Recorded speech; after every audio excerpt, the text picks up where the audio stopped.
Hi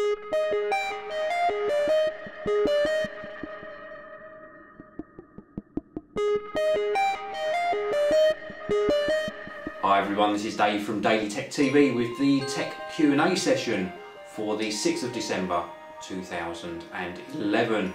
It is almost Christmas. We've got one more Q&A session before Christmas, but in this one I'll be answering questions that you left in my last Q&A session and also questions you sent via email or my iOS app.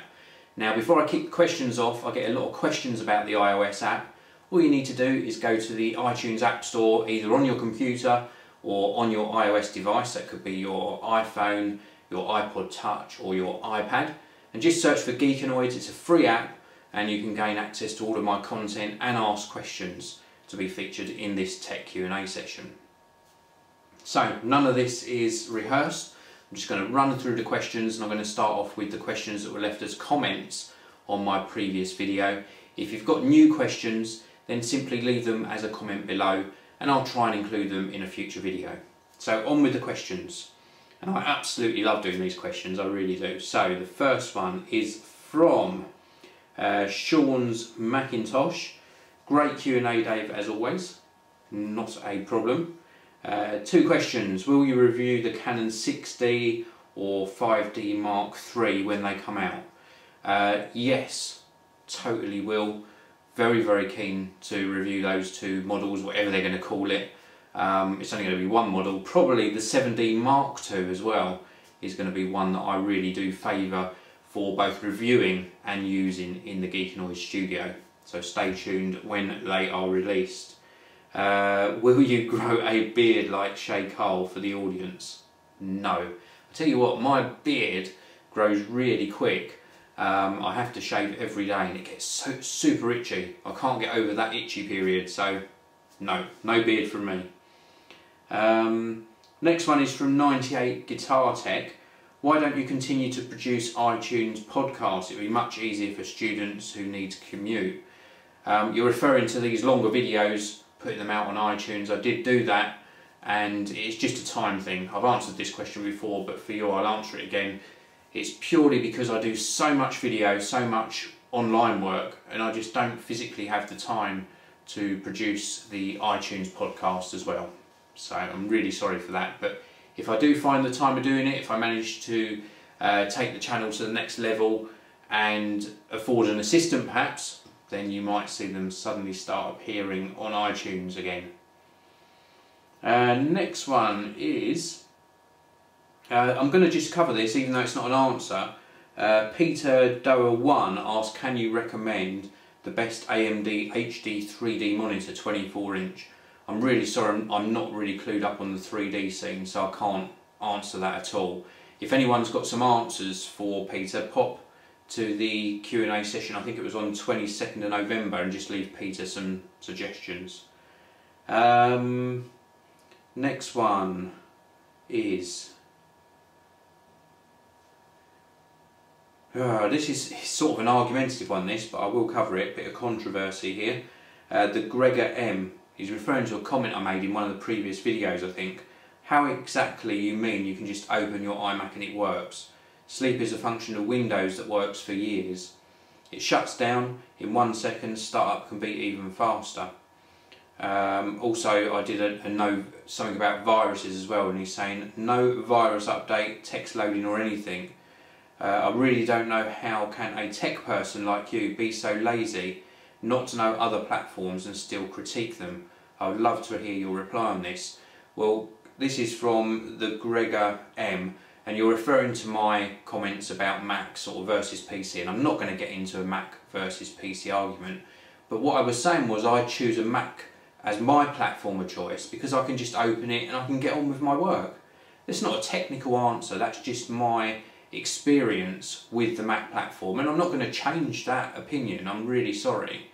When I open up a PC, and I've got a PC laptop over there, I've got a Medion Eraser, and so far that's been great. I've opened it, I've put it to sleep, I open it again, yep, it starts up quick, but I know that when I restart that, and it has happened once already, when I do a restart, Windows is installing updates.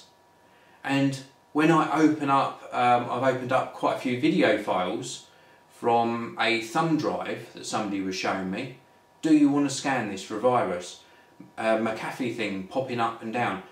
It gets in the way. That's all I'm saying. It gets in the way. And with a Mac, I get none of that. I get none of the continual updates. Of course I get software updates, but it asks me if I want to install them now or later. When I do a restart, it doesn't automatically start installing updates, and it doesn't continually ask me to scan things for viruses. So the OS does not get in my way on the Mac. That's all I'm saying. That's my response, and I'm going to stand by that. Next one is from Nort Baker. Nice video, Dave. Thank you. What do you think is better, i5 or i3? Core i5 is better. It's going to give you better performance for sure. Next question. Technology gadgets. Hey Dave, nice Q&As, thank you. Would you ever be interested in doing a room tour, studio tour, setup? Give us a quick glance at your workstations maybe. Well, I've done desk tours before, so in the editing suite I have done a desk tour and nothing much has changed there. And the studio that I'm in now, I've done a tour of this. You've seen the various angle shots of the chairs. You've started to see my Christmas gift guide on the Geeky Noise channel. So that's shown you where the Christmas tree is in the studio. You've seen my shelves and you've seen my desk that's behind me. So I might do one in the future, but not until things change around a bit and I've got a few more different bits of equipment. Otherwise it just becomes repetitive for those that have already seen those videos.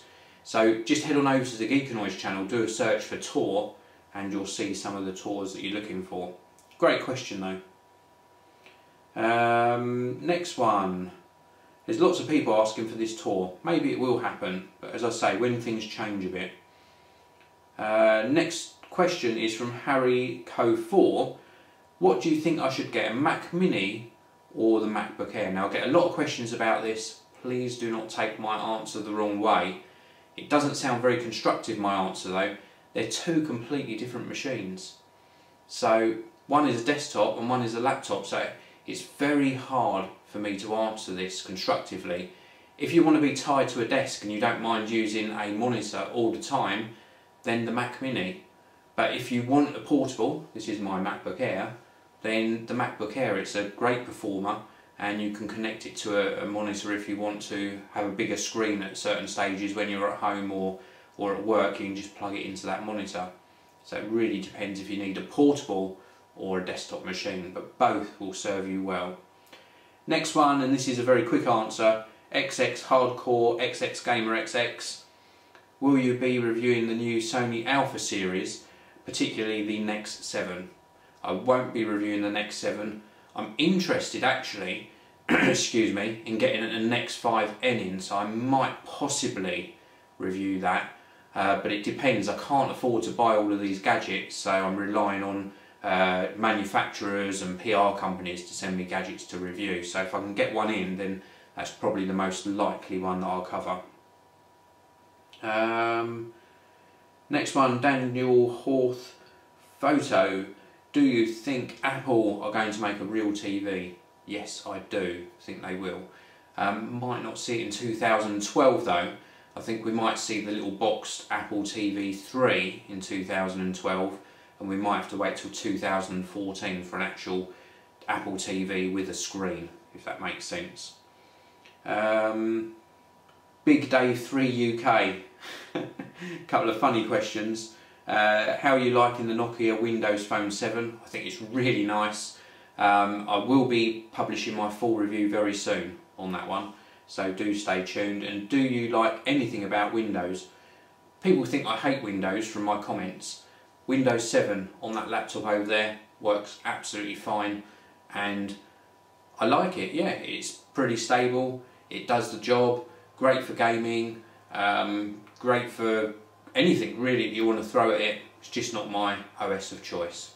So, but yeah, it's okay. Next question is from this is from Chad Allen 92685. So Chad Allen asks, I'm looking for something to stream movies from my PC to my TV, Xbox 360, Apple TV, what would you suggest? What is your setup? Well, I would just opt for a NAS, something from the Synology range, maybe a DS211, something like that, just to get you started, which is a 2-bay network attached storage device, which is what NAS stands for. And then you can put all your content on there and stream it to your various devices around the house. So I'd look for some sort of NAS. Next one is from AJX000. What features specs would you like to see in the next generation iPad? Well, just mainly two really. One, better camera, and two, I would like to see a better screen, like one of these retina type displays that everyone's talking about. Next one is from Kawji Vlogs. Is the Amazon Kindle Touch not available in the UK? Not yet. Next one, Virus Twin. What football club, if any, do you support? Don't really follow football, but I do support Chelsea, and that's purely because my son, who also has a YouTube channel on youtube.com/consolegamertv, he supports Chelsea, so I follow along Chelsea's progress with him. Next one is from loads of questions, I tell you, it is brilliant that I get so many questions. The Tech Mundo, what do you think about jailbreaking? Do you support it, and do you jailbreak yourself? Well, two other people asked this as well in emails, so I'm answering all three of you with this one comment. Who was it who asked me? There was Yukang asked me, and someone else asked me as well. So jailbreaking, I have jailbroken my iPhone before and my iPod Touch, never done the iPad, and it was alright, it was okay. I think my experience of it was that over time it tended to slow the device down. Now I'm not sure if that's the same for everyone, but for me it just seemed to make it feel a little bit sluggish when I started adding on things. But it was great. I liked the fact you could customise your home screen and make everything look a bit more unique to your device. So yeah, it's okay, but it's not for everyone. It's just not for everyone. This one is a good one. I like this question a lot, and this is from Jonty1512. Great Q&A vid, thank you Jonty. Which Apple product that you have never owned do you desire the most? Apple Cinema display. 27-inch, I would absolutely love one. I can just never quite get my card out and purchase one because of the high cost. I think if they came down to, say, £499, then that would probably tip me over the purchasing edge to put my order in for one. And the next one is, what are you hoping Sandra is going to leave you under the tree this year? Well, it's not something tech related actually. Believe it or not, I know I wear this, I'm wearing this sort of tatty grey jumper today, but I do like clothes and footwear, and I absolutely love my Timberland boots. I've got these gold and white boots, but because they're white, I'm scared of wearing them outside and getting them dirty. I know it sounds stupid, so I'm really hoping that Santa is listening and brings me a pair of Timberlands, maybe a brown fur-lined pair. That would be quite cool for winter. And also, people keep thinking I'm in love with Justin Bieber, so maybe some Justin Bieber slippers. You know who you are who think that I like Bieber. Next question from Pokerface N1. Just came from Windows to Apple. Yay, good move. And I wonder if Mac is safe enough without antivirus, and the antivirus that we bought for the Windows PCs. Well, to cover this question off first, I don't run an antivirus on my PC even. I get asked if I want to scan files on that medium PC, but I haven't got an antivirus checker because I don't visit any dubious sites. Might sound silly, but I've never found the need for one. And on the Mac, never run one at all. There are a few viruses around for the Mac platform now, and if you want to run one, then you can pick one up on the Mac App Store from Intego. I think it's a couple of pounds, maybe up to about £5, and that'll protect your Mac. But as long as you don't visit dubious sites, at the moment, just be careful and don't open attachments you're sent on emails. No need for one in my opinion. And do you think Mac computers are overpriced? That's also from Pokerface N1. That's a difficult question because I buy them. You know, I've got my MacBook Air and a Mac sitting behind me. I think everything's overpriced. It should all be cheaper. No, seriously, in all seriousness, if they could just bring the price down maybe £100 on all the models, and maybe on the higher models £150, £200, then that would make them really competitive and probably tempt a lot more users in. Are they overpriced though? Well, I don't mind paying that little bit extra premium for the build quality and the customer service. So yes and no. What a rubbish answer, sorry. That's just how I feel.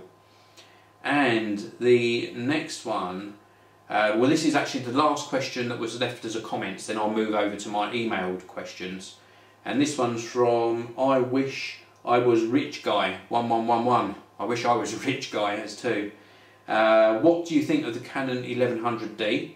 Do you think it's better to get a high-end bridge camera or this entry-level DSLR? The 1100D is under £400 at Jessop's at the moment. Well, the 1100D is a perfectly capable camera.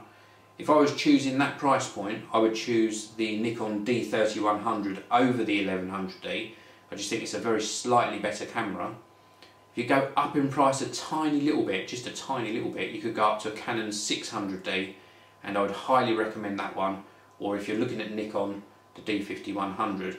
But at that sort of price point, the 400, the 1100D, if that's all you can afford, that's fine. But I would possibly look at that Nikon D3100. Just to recap, if you can just raise your budget a little bit, you're going to get a lot more in the 600D, including that flippy out screen, which is really handy when you're recording videos like this, because you can see that you're in frame and you've got everything composed properly. So let me grab a drink, and I'm going to move over to the questions that I received via the iOS app and also via email. The first one was from UCAN about jailbreaking. Well, I've already answered that one for you, so thanks for sending in that question. The next one is from Ashutosh, which is, do you think Apple will be forced to make the iPad 3 thicker if they are to add a Retina display? Good question. In my personal opinion, I don't think Apple will ever bring out a thicker device. I think it will either stay the same or get thinner. I'd be very surprised if they said, hey, we've got the iPad 3, we've got a Retina display, but we've had to add an extra 3mm on to the device to accommodate that display. I just don't think it's going to happen. So I hope that answers your question. Next one is from Daniel. Hey Dave, great videos. Thank you very much. Do you think the year 2012 will be a big year for Apple? Certainly do. It's going to be a really exciting year. I'll tell you what I'm expecting for 2012 for Apple. I'm expecting Apple TV version 3, 15-inch MacBook Air, and I think they'll maybe get rid of the Pro line, new Mac Pros, revised iMacs, iPad 3 and iPhone 5. I haven't got enough fingers to do that one, but, well, I should have actually, because that wasn't more than 10. But anyway, I think that that is what they're going to be bringing out next year, and it's going to be a fantastic year. For me personally, I'm looking forward to seeing the iPad 3, the iPhone 5 and that thin 15-inch MacBook Air Pro, whatever they're going to call it. They're the three devices that really interest me. Of course the others interest me as well, but they're the main ones that I'm interested in seeing what they do with the design and the specifications. Great question, Daniel. Next one is from Matthew. I know that you have a number of YouTube channels. Yep, I do. Using the same Google account. How would I be able to do that? Do I need to be a YouTube partner? Are you a YouTube partner? Yes, I am a YouTube partner. I'm a YouTube partner on either 2 or 3 of the channels, but they don't all use the same Google account. A YouTube account has to be associated to a Google account, and mine are all associated to different Gmail accounts. My AdSense account, which is where my revenue goes into, so the money I earn from the videos, that is all under one account. So they're all linked to one AdSense account, but all of the YouTube channels are all individually linked to separate Google or Gmail accounts. So I hope that answers your question. And to have separate channels, you do not need to be a YouTube partner. All that YouTube partner allows you to do is to have a customized banner at the top, custom thumbnails, and a few other bits and pieces as well, but that's the main ones. You can still monetize your videos and earn revenue from them without being a YouTube partner, and normally the process is that YouTube will invite you in to revenue share on individual videos. So I hope that answers your question. And the last question for this Q&A session is from OneBob02. Do you think I should get an Xbox 360 now or wait for the next version of the Xbox, which I've heard is coming out next year? A lot of people talking about the Xbox 720. I don't think it's going to be a big jump in sort of graphics or computing power. I think it's going to be a streaming device more or less, but with the graphics capability of the current Xbox 360, maybe a slight improvement. They might do a slight improvement in graphics power. I think they'd be stupid not to sort of move it a little bit, but I don't think it's going to be the big jump that we saw from the Xbox to the Xbox 360. I think this new one is going to be an incremental update rather than something that really does push us to new sort of boundaries in gaming. Should you buy one now or wait? It really depends if you need one now, if you're really missing out on your gaming. If you are, take the plunge now. Pick one up in the Christmas sort of sales or the January sales and you'll probably get a fairly good deal. So that's it for this Q&A session. Thank you very much to everyone who sent in questions. There'll be another Q&A session in 2 weeks. If you've got any new questions, leave them as comments in the comment section underneath this video, or send me an email, geekanoids@gmail.com, and put Tech Q&A in the subject line, or grab my iOS app on your iPhone, iPod Touch or iPad and you can send me questions via the app. So thank you to everyone again who's posted questions. Love doing these. Don't forget to subscribe to this channel, also subscribe to the Geekanoids channel, and don't forget Geek Vlogs is there as well. Subscribe to that if you want to hear me having a little moan every now and again.